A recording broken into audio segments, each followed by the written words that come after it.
Halo, kawan Lem YMMI. Apa kabar kalian semua? Semoga baik-baik saja ya. Kawan Lem YMMI. Jika di video sebelumnya kawan Lem YMMI kami ajak untuk mengetahui sejarah pertama kali berdirinya Serikat Pekerja di dunia. Maka pada video kali ini kawan Lem YMMI akan kami ajak untuk melongok sejarah terbentuknya Serikat Pekerja di Indonesia. Seperti yang kita ketahui bersama, hingga saat ini begitu banyak serikat pekerja atau serikat buruh yang ada di Indonesia. Berdasarkan informasi yang kami dapat, setidaknya ada 16 konfederasi serikat pekerja yang terhimpun oleh kurang lebih 120 federasi serikat buruh yang terdaftar di Kementerian Tenaga Kerja.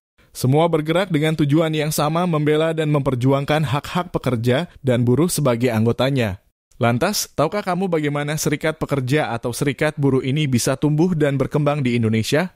Jangan di-skip, tonton video ini sampai selesai. Jangan lupa pula klik tombol subscribe, like, dan share video ini ke media sosial yang kamu punya agar bermanfaat bagi sesama. Di Indonesia, gerakan serikat pekerja atau buruh mempunyai sejarah yang sangat panjang. Diawali pada zaman kolonial Belanda, yang mana saat itu Indonesia masih bernama Hindia Belanda. Tepatnya pada tahun 1879 yang ditandai dengan lahirnya NIOG atau Nederlands Indische Onderwerpengenootschap sebagai serikat pekerja pertama yang mengorganisir guru-guru sekolah Belanda. Setelah itu muncul serikat-serikat lainnya sesuai dengan profesi pekerja. Pada tahun 1905 tercipta serikat buruh pertama di Pulau Jawa, yakni Stadsbourbond atau SS Bond. Dilanjutkan dengan Swicker-Bond atau serikat buruh gula pada tahun 1906. Kemudian Kulturbond Vereniging Assistente in Delhi atau Serikat Pengawas Perkebunan Delhi pada tahun 1907. Serikat-serikat pekerja tersebut didirikan dan dikelola oleh bangsa Belanda dan Eropa yang bekerja di Hindia Belanda saat itu. Kemudian, pada tahun 1908 lahir Serikat Pekerja yang juga dimotori oleh buruh atau pekerja kereta api yang lain dan diberi nama VSTP. Vereniging Fans per Entran Work Personeel in Nederlandse Indie. Serikat ini memiliki basis yang sangat banyak dan melibatkan semua buruh tanpa membedakan ras, jenis pekerjaan, dan pangkat dalam perusahaan. VSTP berkembang menjadi militan terutama sejak tahun 1913 di bawah pimpinan Samaun dan Snavely. Kedua organisasi tadi, SS Bond dan VSTP, merupakan organisasi pelopor yang mendorong berdirinya serikat buruh pribumi seperti Perkumpulan Bumi Putra Pabean atau PBPP pada tahun 1911. Persatuan Guru Bantu PGB, Perserikatan Guru Hindia Belanda PGHB, Persatuan Pegawai Pegadaian Bumi Putra P3B, serta Perhimpunan Kaum Buruh dan Tanah PKBT di lingkungan industri gula yang didirikan pada tahun 1917. Sehingga pada tahun 1920 telah berdiri sekitar 100 serikat pekerja dengan anggota kurang lebih 100.000 orang. Berkembangnya serikat pekerja tadi tidak lain karena propaganda-propaganda yang dibuat oleh para aktivis buruh. Pengurus VSTP kemudian dengan sejumlah tokoh pergerakan lainnya mulai mendirikan sebuah organisasi politik yang diberi nama Indische Sociaal-Demokratische Vereniging ISDV. Kelak, ISDV menjadi cikal bakal berdirinya Partai Komunis Indonesia PKI. Antara tahun 1918 sampai tahun 1926 banyak terjadi pemogokan-pemogokan yang dilakukan oleh serikat pekerja dengan tidak memandang perbedaan organisasi. Pemogokan ini terjadi pada sektor transportasi, pelabuhan, perkebunan, perkantoran, dan pegadaian. Pada tahun 1926 terjadi aksi-aksi perlawanan di seluruh Jawa dan Sumatera bagian barat. Aksi-aksi ini didukung oleh organisasi-organisasi politik. Pemerintah Hindia Belanda menumpas gerakan-gerakan ini dengan kekerasan seperti membunuh aktivis, mengintimidasi, bahkan ada aktivis buruh yang diasingkan keluar Pulau Jawa. Tempat pembuangan yang terkenal saat itu adalah Tanah Merah New Guinea. Banyak aktivis yang meninggal karena penyakit di pulau ini seperti Mas Marco Kartodikromo, Najwan, dan Ali Arham. Dengan meninggalnya tokoh-tokoh tersebut maka gerakan buruh menjadi lemah. Setelah tahun 1926 VSTP dan organisasi buruh lain mati suri.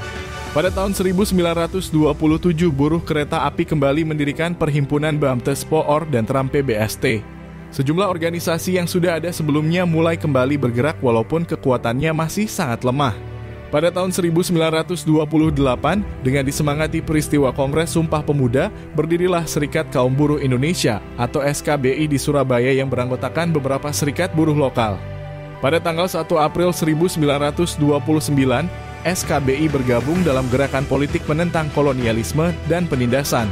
Sejak saat itulah pergerakan serikat buruh mulai meneriakan anti-kolonialisme dan berjuang melepaskan diri dari pendudukan kolonial Belanda. Pada tahun 1929, pemerintah Hindia Belanda melakukan penggeledahan kantor-kantor pusat organisasi serta menangkap semua pimpinannya yang kemudian dibuang ke Digul tanpa adanya pemeriksaan. Pasca ditangkap dan dibuangnya para tokoh buruh saat itu membuat pergerakan buruh menjadi melemah. Pada tahun 1930-an, bangsa Tionghoa mulai ambil peranan. Di beberapa kota seperti Semarang, Jakarta, dan Bandung mereka berhasil mendirikan Perkumpulan Kaum Buruh Tionghoa PKBT dan Serikat Buruh Tionghoa SBT. Dalam sebuah konferensi pada tanggal 25 Desember 1933 mereka mendirikan Federasi Kaum Buruh Tionghoa FKBT. Pada tahun 1942 pemerintah kolonial Belanda terusir dari Indonesia dan rakyat Indonesia khususnya buruh memulai kehidupan baru di bawah pendudukan Jepang. Pada masa pendudukan Jepang selama kurang lebih 3,5 tahun, tidak terjadi pergerakan buruh yang signifikan. Barulah setelah proklamasi kemerdekaan, gerakan buruh di Indonesia kembali menggeliat. Pada bulan September 1945, sejumlah tokoh pergerakan buruh berkumpul di Jakarta. Mereka membicarakan peranan kaum buruh dalam perjuangan kemerdekaan dan menentukan landasan perjuangan bagi kaum buruh. Pada pertemuan tersebut berdirilah organisasi buruh yang diberi nama Barisan Buruh Indonesia BBI dan menuntut agar Komite Nasional Indonesia mengakui organisasi ini. Tak mau kalah, kaum buruh perempuan mendirikan Barisan Buruh Wanita BBW yang diketuai oleh SK Trimurti. Pertumbuhan organisasi buruh saat itu sangat pesat. Pada tahun 1950 sampai 1951 ada sekitar 150 serikat buruh nasional dan ratusan serikat buruh lokal dengan jumlah anggota sebanyak 3 sampai 4 juta orang.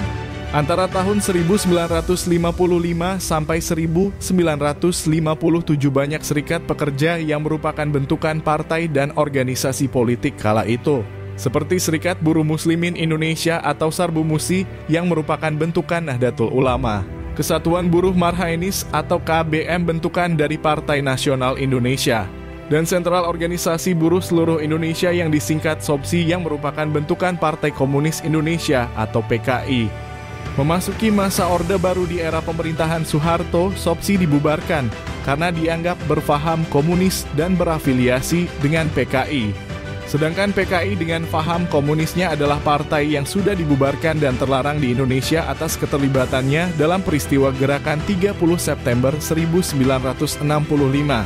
Pada tahun 1973 berdiri Federasi Buruh Seluruh Indonesia FBSI. Dalam perkembangan selanjutnya dengan dalih adanya gerakan-gerakan buruh yang radikal dan memiliki paham selain Pancasila, pemerintahan Orde Baru kemudian mengorganisir seluruh gerakan buruh di Indonesia. FBSI kemudian dirubah menjadi Organisasi Serikat Pekerja Seluruh Indonesia atau disingkat dengan SPSI. Pemerintahan Orde Baru menjadikan SPSI sebagai organisasi serikat pekerja tunggal yang diakui oleh pemerintah. Dengan begitu melalui SPSI pemerintah dapat dengan mudah mengontrol kegiatan pergerakan buruh di Indonesia. Namun demikian tumbuh beberapa pergerakan buruh di bawah tanah di beberapa wilayah di Indonesia sehingga beberapa tokoh buruh tersebut ditangkap karena dianggap melakukan tindakan subversif. Memasuki era reformasi politik di Indonesia yang dimulai pada tahun 1998 membawa perubahan besar dalam kebijakan tenaga kerja dan hak-hak pekerja di negara ini. Saat itu muncul fenomena baru di dalam hubungan industrial di Indonesia. Berlakunya Undang-Undang Nomor 21 Tahun 2000 tentang Serikat Pekerja membuka peluang bagi serikat pekerja untuk berperan lebih aktif dalam memperjuangkan kepentingan pekerja disertai dengan kebebasan berorganisasi yang lebih terjamin. Hal ini membuat munculnya serikat pekerja baru tumbuh seperti jamur di musim hujan. Ada 3 konfederasi serikat pekerja terbesar di masa ini yaitu KSPSI, KSBSI, dan KSPI. Kemudian tumbuh pula belasan konfederasi serikat pekerja serikat buruh lainnya, baik yang berskala nasional maupun lokal.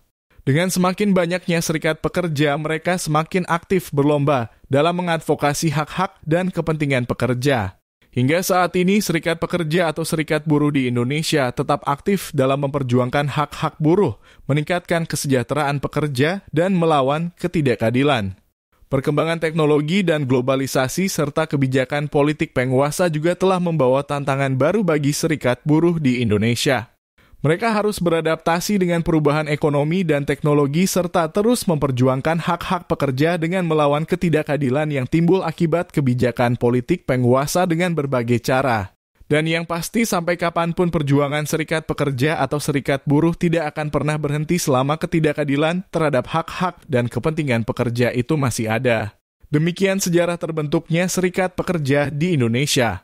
Jangan lupa subscribe, like, dan share video ini ke media sosial yang kamu miliki serta tinggalkan komentar jika ada tanggapan.